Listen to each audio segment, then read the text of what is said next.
Alright, this is going to be like a little bit on how the world's meta is and who I think is going to be, alright, go away, on who's going to be a real threat at Worlds this coming up. I have some stuff on the side of who I think likes the top tier for each team, but I really want to go into the top lane jungle, so ignore this stuff on the side. I'll get into it later. So I have it color-coded on the side of who I think's like the real top lane carries and who's doing really well, and why I think this meta is existing. Like, we got the VR, we got this new patch coming up, this 5.18 patch, and it seems like the Juggernauts, the top lane carries, are in effect. So right now I have it green, yellow, orange, and red. So right now I have Balls and Dyrus in orange, but I have an asterisk next to Dyrus. I think Dyrus could be potentially yellow/green, but his team just doesn't focus around him. I think Dyrus is a good player, but in the retro, I think he can be yellow. I don't think he can keep up with Smeb, Someday, Marin, Koro, and Acorn. I think these five are the top at the end of the day of who the best top laner is. On the side, I have like Soaz. I think Soaz is better. Soaz and Huni, I don't really know who's better. Soaz, I think, is the better Gangplank player, but I think Huni has like, I think Huni understands the game a little bit better than Soaz, where I think his new scene in his new rookie sense can make him rise above Soaz, because Soaz has been around for so long. But that's how I'm giving it. Dyrus. Alright, so let me go through the beginning. Balls, he's been slumping a little bit. I want to see him do something. I want to see him do something at Worlds with all the Jat drama that's been going around. I see how Jat kind of worded it wrong, but I think wording it against C9 is not smart, if that works.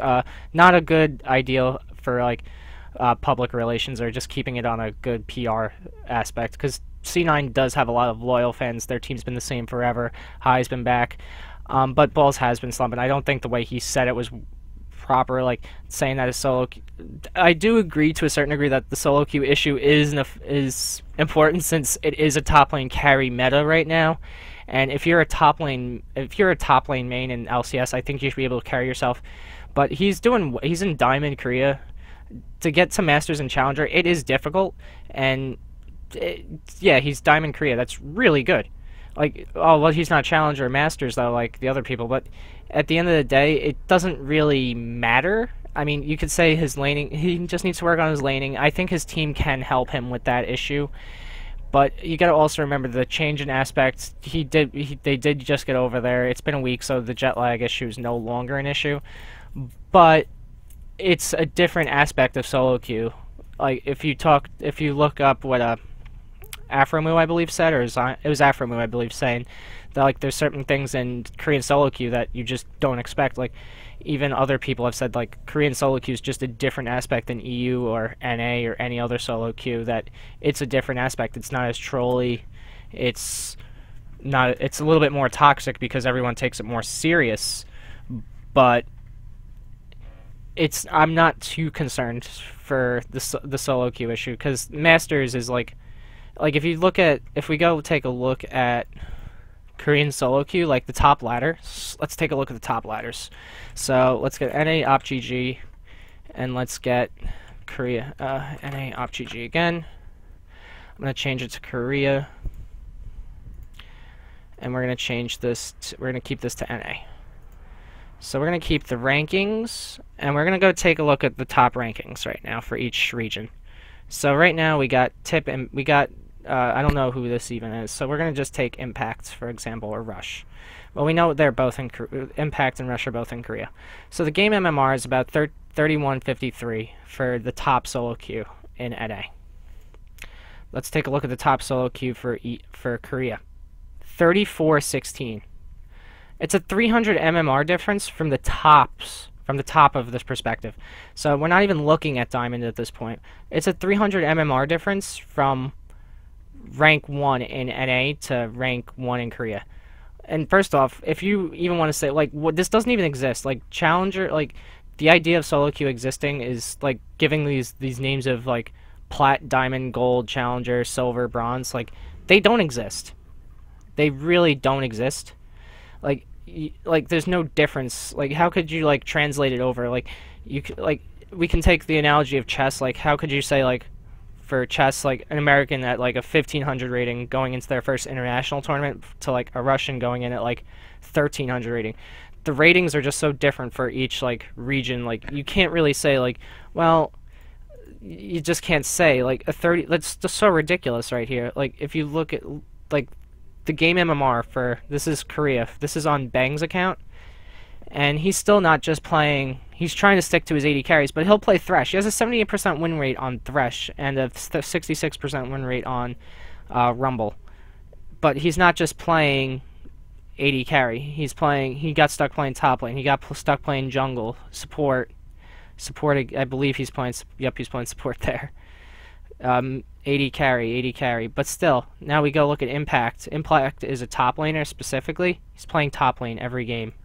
He gets stuck playing Thresh a few times, but it's the idea that this exists. Like a 3153 for top solo queue in NA versus the 3500. Like, how does this even exist? Like, at his peak, it says 3509, but he lost 3 games, so he lost 100 MMR. He lost 100 MMR in 2 games. In 3 games. And that was just looking at that. I mean, we could look at Faker. We can look at his main. And then we can look at his Smurf. His main is a 3300 MMR. Like, that's still 200 better than the top on NA.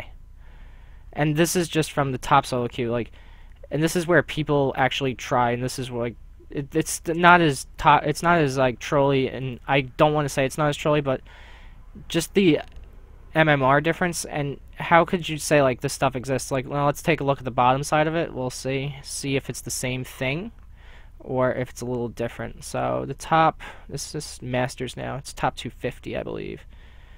So top 250. Top 200 in Korea. Okay, then. Challenger. So we got, I don't even know who this person is. So their game MMR is 3200. Now let's take a look at NA. Top 200. Top 200. We're starting to get out of Master. We're starting to hit Masters and Challengers here. But we'll see their MMR. 1801. Oh, that's a normal. I don't care about normals. Ranked. Alright, 2900 versus, is this 3150? This is Impact. Let me get rid of him.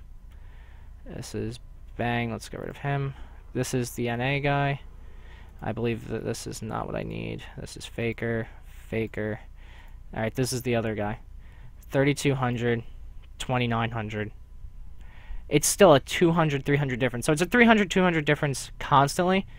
And it's just still a different aspect in Korean solo queue versus NA solo queue, EU solo queue. I mean, I'm not saying that Balls is doing great in solo queue, but at the end of the day, it's still a different aspect of moving from solo queue to 5s. And I don't see, like, I see some of the points of the criticism because it is this top lane meta, but the way Jet put it out, I just think it was bad PR. So anyway, let's get back into what this video was supposed to be about, and about how this new how I think this meta is going to really shift worlds, and why I think these people are the best in their lane, and how the team works around them. So that's how I'm giving the top lane. I don't want to say Soaz is better than Huni, but I think Huni's better than Soaz. Like, they are better at certain things.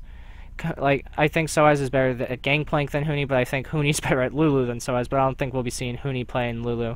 And we still haven't seen Fiora from Huni, we haven't seen Fiora from Soaz, we haven't seen this new Juggernaut patch yet, so we don't know what this is going to still bring about. We could see some Darius, we could see some Garen, we might even see some Jax. I don't think we'll see Jax. It's still possible, but I think it's going to stay more to this tanky bruiser. We could see Aurelia to a certain degree, but the Aurelia is just does so bad in lane swaps, so I don't think we'll see her. So we could though, but at the end of the day, we're going to see this Garen, Fiora, Gangplank, this tanky top Juggernaut meta. So now we got the better top laners, such as Smeb, Marn, Someday, Acorn, Koro. I think these are the 5 that we really need to watch. I think Someday and Acorn and Koro are probably the more of the top 3, and then we got Smeb. I think Smeb's also pretty decent. Like, here is where these top 5 is where I say they lay. I don't think it's in any order. It's not in best, least to greatest up here. I would say Acorn is probably the best, then maybe Someday. This is where I start. Everyone's so good at this level, I can't really say who's better than who. I think Someday is pretty good, and then I still think Smeb's pretty good. But then you still got Acorn and Marin and Koro. I don't think Marin's that. I think Marin's a great top laner, but I don't think he's better than Someday or Smeb. Alright, so we got that. Now we got the junglers. The jungler, I'm not really impressed with this Worlds. There's no, like, hard carry like there's no Dandy, there's no Rush, there's no, like, someone that's gonna get in your face and really beat you through great jungle play. So, I mean, we do have Cacao and Clearlove and Bengi. I would say those are the three best junglers. I'm not putting them, like, right here, this is not my least to greatest. I was just kind of looking through and picking through. My least to greatest, I'd say High. No offense, High, I think you're a great shot caller. But your jungle pathing has been questionable. I just don't... I mean, you do understand where you need to be, but you just don't understand how to get to there. So, like, the pathing's a little awkward from High, but I still think his shot calling is still, like, one of the best in this whole tournament out of these teams. So that's my opinion on that. Santorin, I just never seen Santorin do anything great. I think he's an okay jungler. In NA, he was one of the better ones. You can say he was one of the better ones, but he hasn't really progressed anything. I mean, he's still new to this scene. I think he's been playing for TSM for a year now. I think it's time for him to step up. Maybe he can step up on this world stage, but even for his group, it's going to be rough. His group it's just not going to be good for his group. He has LGD, so let's see, he has TBQ. Alright, so it's LGD. I know LGD's in the group. I know Ku is not in that group, and KT Rolster. So he has TBQ, Score, and Amazing in his group. I'm really looking forward to the TSM and Origin match. I want to see if they're just going to try with this Beard carry me comp, or if they're going to really adapt to this meta to having Dyrus carry.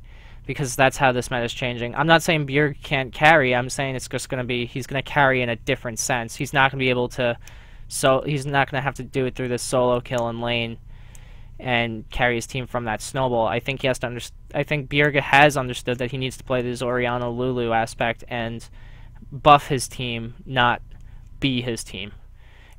So we could go through that and say, well, it's just a different meta that Bjerg's not accustomed to. I think he's still adapted fine to this. I just don't think the team as a whole has understand that Bjerg can't carry this 1v9 squad. I think they need to go back to this Dyrus being this hard carry and let him put some work in and not be this tank that they just leave on the outskirts. Alright, so we got Santorin done. Xsmithy, well, we still have the issues with Xsmithy and Hui. We don't know who's exactly playing yet. I mean, they're still working on it. I hope Xsmithy plays. I want to see him do some work in that group. They even got an easy group. I'm not saying he's a bad jungler. I think his team fighting's getting better. His pathing, he's been really good ganking, but I think there's better junglers in this tournament. Amazing. I'm giving Amazing the yellow out of the West. I think he's done really good ganks. He's been there for his team. He knows how to gank for SOAS. He knows what he needs to do and how to clear. And he's been really good on this Gragas. I think if any team does work on him, banning out Gragas would really set him behind a bit. So next we got Reignover. I'm not saying Reignover is worse than Amazing, but he's not. I don't think he's at Xsmithy level, but there's just not enough colors for me to like really work with this. I still think Reignover's better than Xsmithy, but worse than Amazing. So that's that. Now we got the group with Amazing. I have to say Amazing may be one of the better junglers in his group. Amazing's in the TSM group, so it would be TSM, LGD, and KT Rolster. The only issue with that with that group is the support jungler combo. If we look through the support jungler combos, we got Santorin and Lustboy. I just haven't been impressed with this duo. Mithy and Amazing, that's a little bit better. I haven't been really impressed with Mithy, but he's doing good. I'm not saying he's really bad. He's been stepping up. They've been working together to get this coverage of wards going. So now we got Peekaboo and Score. I have to say that's probably the best duo of jungler support duo. Then we got TBQ and PYL. I think PYL and Imp have this more duo synergy than PYL and TBQ, but I'm not really concerned for LGD in this group. I think they'll get out no problem. And they do have Acorn too. I think the synergy with TBQ and Acorn's pretty well. Acorn's just this hard carry. Like, there's two different synergies. The jungler does need to understand to get along with everyone to have this good synergy to help his team progress. But you could just see through gameplay, like, you don't really see Santorin and Lustboy roaming together. You really don't see Santorin ganking for Dyrus more. You kind of see Santorin kind of farming this jungle, kind of being a ward bot for Bjergsen. And maybe Season 4 that would have been fine. But it's not Season 4 anymore, and we have this mid lane control mages right now. Now the question is, are the mid lane control mages still going to stay for this tournament? Azir did get nerfed, but we still have the Victor, Lulu, Orianna. So that does open the door for Twisted Fate, Diana, and some people have been saying Zed might come back. I don't really see that. And we still have the Vlad. We could still even go back to these poke champions like Kog'Maw Varus. So that's that. Power picks that I can say we can see. It would be the Gangplank Fiora. For top lane, it would just definitely be Gangplank Fiora, Garen, Darius. We could see Garen. We haven't really seen much of Garen in professional play, but Darius has been definitely a big counter to Fiora. Even the Malphite in Korea, Malphite has 100% win rate. He's a good champion. It's not too hard to mess up Malphite. Just gotta press R in the right spots and hope your team can follow it up. I mean, I could go over tops for each region and each role, so I have it kind of filled out as it is. So mid lane I have Faker, Pawn, Rookie, Godvi. Wester can get up there. Wester's not too bad from what I've been hearing. He's been doing really good. Rookie's been playing amazing on Lulu, and he's been doing really well on Lulu. Godvi, he's had the same. Godvi got swapped out for you last split, so Godvi's been doing really good. G4 and Kami, I really wasn't impressed with. Rookie's been doing good. Godvi's been doing good. Pawn and Faker, I don't have to say much about them. So that leaves number 5. Out of all these people left, Bjerg doesn't really step up during international play, so I'm not really concerned about that. Pole Belter has been doing really well, but we haven't seen him on this international stage. I really don't want to give it to him. I really think Westor can really step up and do something, but I think he's the better mid laner that's left.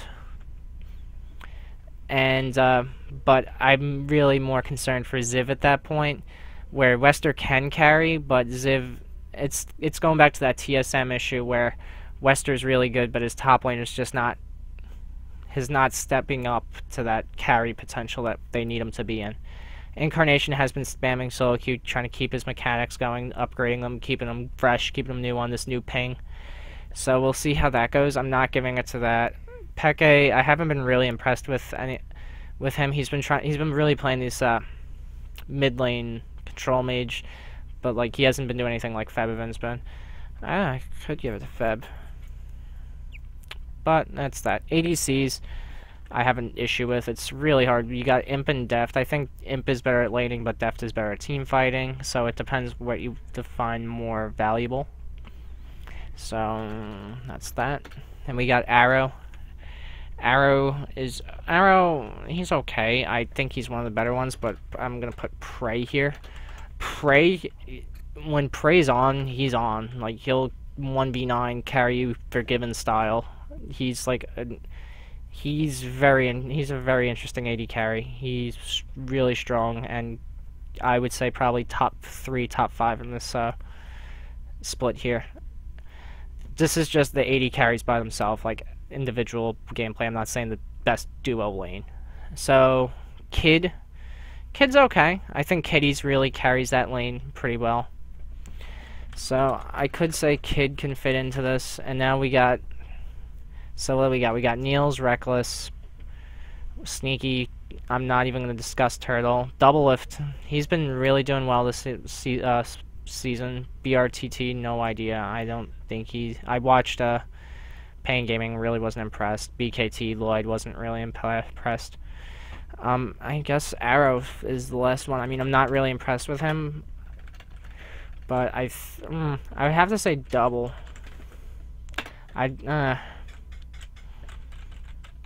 Arrow.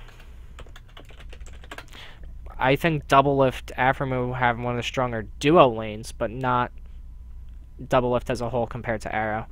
And so let's see. I mean, overall duo lanes, I would say Double and Afro are one of the tops. PYL and Imp.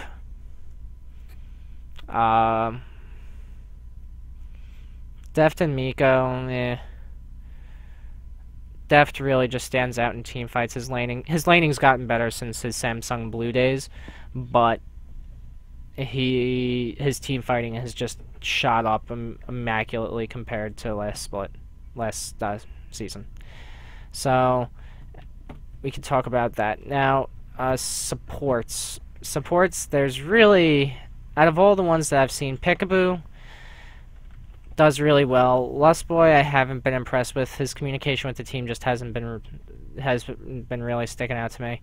Afromu's been really stepping it up. Mithy's been stepping it up. Yellowstar's been stepping it up. I don't know much about Sword Art or Albus, so I can't really give them a fair shot at this. Gorilla, he's kind of around, but Prey's really carrying that lane. Wolf and Bang, Wolf did really well in the KT finals. I thought he did pretty well, even though they gave him MVP, but I saw it more towards Bengi on that. Bengi Marin. Wolf did well. So we got Wolf, Peekaboo, PYL. Peekaboo, he'll die a lot, but he'll try to make these plays, sometimes backfiring and costing him a death. I don't really see that that could be a flaw that other teams could take advantage of, that they know he's going to be playing this Thresh, or he's going to be trying to do some stuff he shouldn't be really doing, roaming without his jungler, trying to gank mid lane, or doing something. If him and Score get that roam, I think they'll be a really strong duo in that category, but I still think it's going to go to LGD in that. LGD will take one in that first seed in that category, Group D. So we got what do we got left? We got Miko and Kitties and Moss and Doid. I'd give it to out of all the supports left, let me just start writing them down. PYL, Kitties, Wolf, and at this point, no support's really been standing out like Mata from last season, or even last World. So, or Green Tea. Green Tea is on the sub, so I'm assuming that Albus is better than Green Tea. So we'll see how that progresses. So I'm really looking forward to Worlds. Leave your opinion on leave your opinion on this, on my opinion of this top lane meta. If you think that it's not going to be this top lane meta, that I'm just wrong, and that maybe something's going to come up differently. And thanks for watching. Have a good day, guys. Come on, OBS.